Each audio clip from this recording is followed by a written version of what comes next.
Hello, everyone, and welcome to the Gator Tales podcast with Sean Kelley. I'm Sean Kelley, and this is episode number 53. Greetings to all of you from my office here inside the swamp. Basketball is right around the corner. I know there's still 5 football games to go. Certainly a lot of news surrounding the football program, and we'll get back into football in our next episode. But Gators men's basketball is about to begin their title defense tour. The national champs have one more exhibition game to go, and then the regular season opens on Monday night, November the 3rd in Las Vegas, when the third-ranked, preseason that is, Gators take on Arizona to start the new season. 36 wins a year ago, just 4 losses. The Gators never lost back-to-back games. They went 16-0 in non-conference play. That'll be hard to duplicate this year when you take a look at the strength of Florida's non-conference schedule. There's a group of core players returning from the championship team, and there are new players that will be asked to take on big roles for Todd Golden in this now his 4th season. Todd Golden and Gators men's basketball is the sole focus here of episode number 53, the first of many visits to come, but a longer visit here now as we get set to start the new season. Gators men's basketball coach, national championship head coach, Todd Golden, yours next. The Gator Tales podcast with Sean Kelley is presented by UF Health. UF Health has locations throughout Florida, including Gainesville, Jacksonville, St. Augustine, Leesburg, and the Villages, and we're growing. Compassionate care and world-class outcomes. That's our game plan. Visit ufhealth.org to learn more. And now, the podcast designed specifically for the congregation. Let me start this visit by saying this. If all goes the way we want it to for Gators basketball, this will be the first interview I do with Todd Golden, the first of between 90 and 100 between now and later in April. So, in that light, Coach, I'm going to start with something maybe not so traditional. Your summer of being the new national champion, what was the worst thing about it? What was the worst experience in all those things as opposed to your favorite? The worst, I'd be lying. There wasn't much bad associated with it. You know, maybe just a few too many pictures, at times in Gainesville trying to get some meals with the family or at, one of my son's baseball games. But, again, those are good problems to have, better than the alternative of not winning enough, for sure. No doubt. And look, I'm sure that nothing can prepare you for that kind of an offseason, one that you probably dreamed of at some point, right? 100%. And, just incredibly fortunate the way our group was able to finish last year and, so a little bit surreal thinking about being the national champions and being in San Antonio, raising the trophy in the Alamo Dome. But a lot of hard work by a lot of different people led us to that moment. You know, we're in a world now of what have you done for me lately? Do you feel that pressure a little bit? Like, hey, great job, Todd. Now what? Yeah, just repeat. No big deal. Just repeat. Absolutely. Especially at a great place like Florida where the expectations are so high, and it's part of the great thing about being here. But, listen, there is real pressure on us. I think it's a much different start to the year this year for us than it was last year, and there's a lot more expectation attached to this group. But we try to talk about that pressure being a privilege, and our guys, I think, understand what's in front of them this year. It seems to me to be very interesting that there's this, you're still the defending champ, but yet it all starts anew again. You went from being more the hunter to now you're hunted. How are you going to balance that here as we begin the new season? Yeah, it's the biggest challenge I think our staff has, right now as we're preparing our guys for the year is trying to still hold on to that nucleus that we were able to bring back and ask those 4 big guys, Tommy, Ruben, Micah, and Kondo, along with Irby, Isaiah Brown, guys who were in the program last year, to lead because they understand what it takes to win a national championship while also trying to integrate Boogie, Xavier, AJ, and our freshmen CJ and Alex into the team with the understanding of, hey, we're trying to go win another one. So on a micro level, we're asking those returners to lead in a big way. And on a macro level, we're not talking a ton about repeating, but a lot about this team playing deep into March. For you as a head coach, Todd, how much of it last year was you just making your way through things you'd never been through before? And how has that changed you now as a coach moving forward with those experiences actually in your toolbox. Yeah, I think the tournament, that would be an apt way to describe, our experience that way. The year before we had a deep run in the SEC tournament. I think we felt very good about our approach that way and how to be successful. But we had never won an NCAA tournament game. And, going to Raleigh and finding a way to get through Norfolk and then somehow beating UConn, I think that loosened us up for the rest of the tournament. And, playing all these incredibly challenging games against some of the best coaches in the country, it's an experience that we're going to be able to lean on this year as we're trying to lead this group to a similar spot. Todd, would it be different if this was a completely brand new group? Only in that half of the group from last year is gone and half is still here. So what's that dynamic like as far as not just the roster building part, but the experience / newness? Yeah, it definitely would be a lot different with a new group. I think we're spoiled to be able to have those big guys returning and their leadership and just the way they approach every day. I think is really healthy for our program, and we're really fortunate to have them back. It definitely makes our lives and our jobs as coaches a lot easier because we got a lot of great leadership on the floor. And as I said, I think the expectation is for those guys to lead the new guys as well into this new chapter of Florida basketball. It's really fun because the age of the guys that you coach, the difference in their game from one year to the next can be exponentially different than, say, a player that's moved on further down their career. So when you look at those guys that you had last year, those bigs, what is different about their game now as opposed to 6, 7, 8 months ago?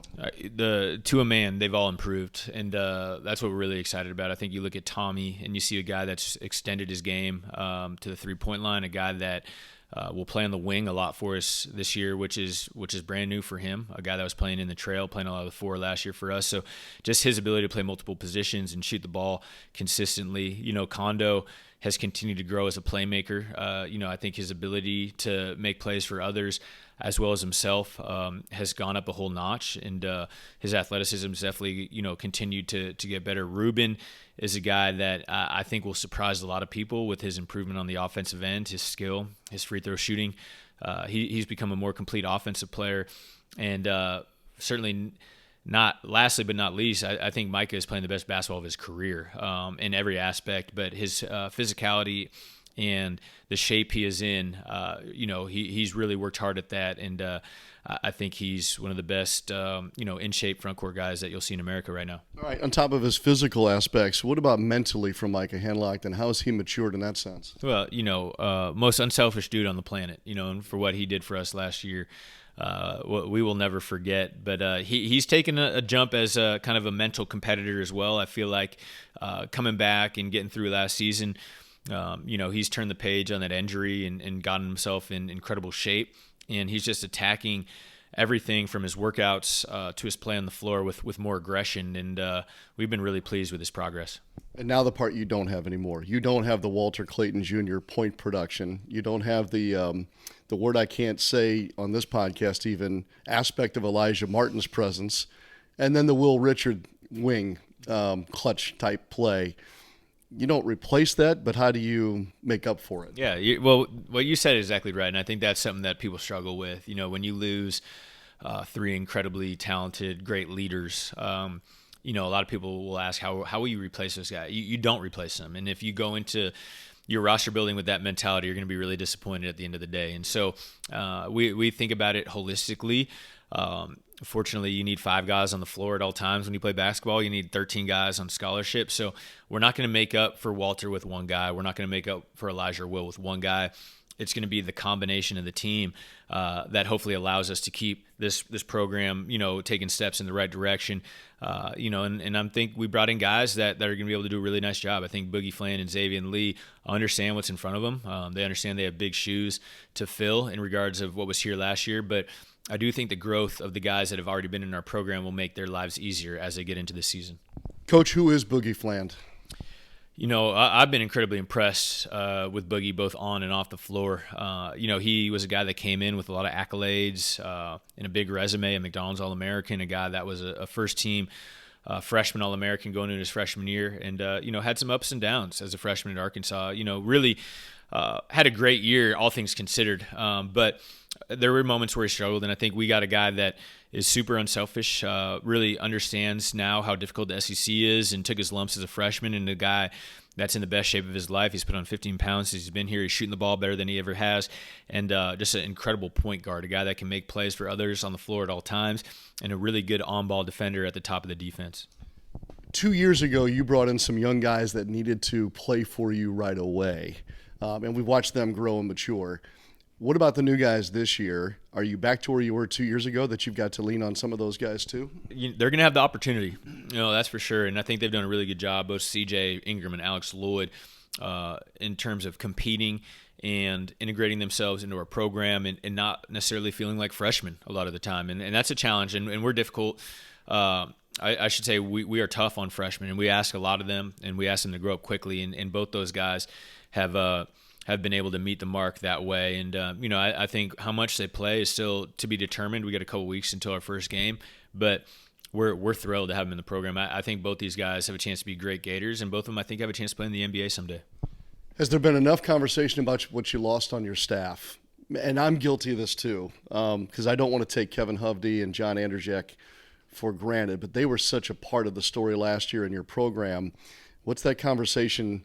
What should that conversation be moving forward without them now? Well, they were fantastic. Hov was a guy that was with us here since day one, a guy that I've worked with a ton over my career, and a little bit of a great connection, and a guy that I think him and I worked very well together, and understood, how we could help each other. And so losing him, was tough, but he's earned the right to run his own program, and got a great opportunity to go back to Columbia, where his wife Jackie graduated from, and a place they're comfortable, where we've all worked together, and kind of lead that journey. And John Anderjak did a great job coordinating our defense last year, and kind of came in with a fiery personality, and really raised the bar for what we expect on that end. But it's very similar to our conversation about losing our backcourt, We're not necessarily going to replace those guys, but we need other guys to step up. Dave Klatsky, we hired from NYU, a great head coach there. Went like 29-3 his last year, 32-3, losing in the championship game of Division III. And Kevin Olson, I brought back from San Francisco, a guy that really understands how we like to work, and understands our offense, and keeps me really organized. So those guys won't be replaced, but I do think we have the staff necessary to make sure that we keep this thing going in the right direction. If Hovde was your offensive coordinator last year, who's that now, and how's that look? Does it look different? Hov was definitely our offensive coordinator last year. This year I think Kevin will take on a lot of that responsibility in terms of the organization and the day-to-day of making sure, we know what we need to do. And then, fortunately, me as a head coach can have the opportunity to come in and call some plays, and make sure that our guys are playing as hard as they need to. But the great thing is with this group, it's not that complicated. We don't have to do a lot of tricky things. We need them to be really consistent in the basic stuff that we do, and we should be in good shape. So the system stays pretty much the same.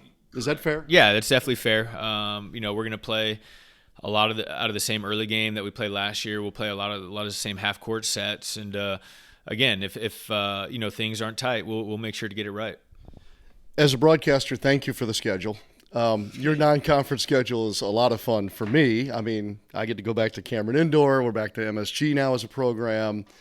Oh, by the way, we're going to open in Vegas against Arizona. Coach, you went undefeated in non-conference last year. I don't know. This is special. Your thoughts on the non-conference?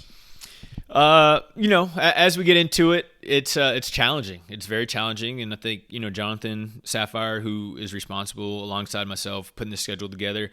We're competitors, man, and we saw opportunities to be a part of what I think is the best opening night event in college basketball out in Vegas at T-Mobile, and play on national TV. So we're going to take advantage of that and play a great program in Arizona, and then we get invited to go play. In the Jimmy V at Madison Square Garden against UConn. If you're a competitor, you're not turning down those opportunities. You're going to go toe-to-toe with those guys, understand that you're going to have 80% UConn fans at the Garden that night, and see if you can find a way to win. And then, I take it as an honor to get to represent the SEC going into Cameron Indoor, getting to play Duke as they host for 2 years in a row in the SEC ACC Challenge. But if nothing else, it'll prepare us for SEC play, and our record might look a little different, but at the same time, as long as we're healthy and ready to go for SEC play, we'll be okay with those results. That non-conference last year and that run toward the SEC in January, it felt like it galvanized your group. It gave them a lot of confidence.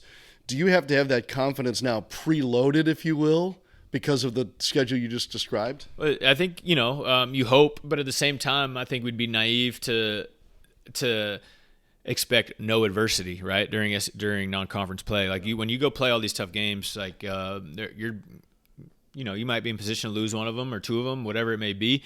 And I do think that might be healthy for this group to have to experience some of that adversity in the non-conference, because let's be real, in the SEC, it's bound to come up at some point. So I want our guys to go in there confidently. We're playing Illinois in a closed-door scrimmage in an attempt to make sure we're ready to compete against one of the best teams in America when we play Arizona. But a lot of that stuff is organic, and we just got to see where the chips fall. When does this team have to know who they are? And I don't think there's a wrong answer here, but when do you think that is? I certainly hope it's November 3rd. Really? Yeah, I mean, I want our guys to have a really good understanding of what their roles are. That doesn't mean that it won't change over the course of the year. Some guys, might play better than others, and we see some roles adjust during the course of the year. But my goal is for us to go into that Arizona game having a really good understanding of who we are. The national championship obviously is a part of your program's evolution, but one thing I have noticed in your evolution here is that you've adapted more toward who you have on your roster and that team identity.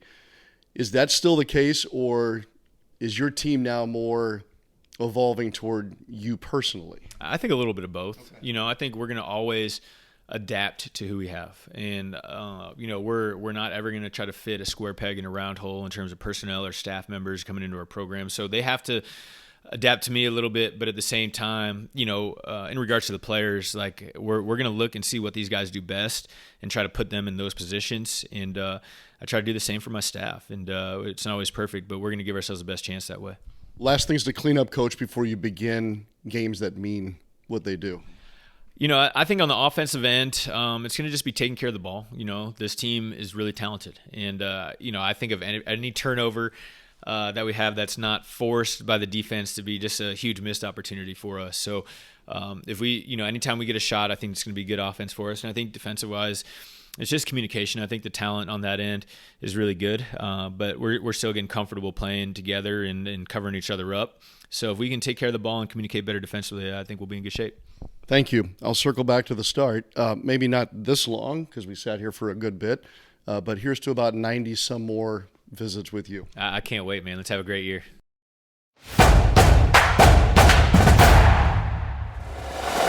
In some ways, I feel like we just scratched the surface. There's a lot in front of Golden and the Gators as they begin this new season.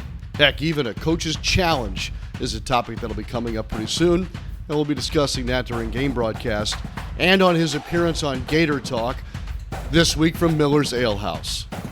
Golden has now helped the Gators to become the only program with 3 championships in both men's basketball and football. They'll now look to be a repeat champ, just like Billy Donovan was some 18 years ago. My thanks again to Todd Golden. We're going to get back into Gators football here in episode number 54 coming up. And we'll also be putting a wrap on some of the fall sports.